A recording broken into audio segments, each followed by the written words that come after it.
उडतोय हिंद केसरीचा. कोण होतोय फायनलला पात्र. सुंदर अशी लढत चालाय. कोण बाजी मारतोय आणि बाजी मारली का.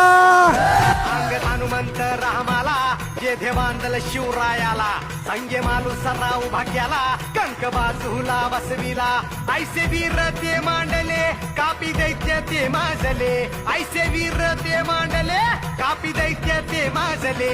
तू जोगवा वाड माई सौराज्य गान गाई. तू जोगवा वाड माई सौराज्य गान गाई.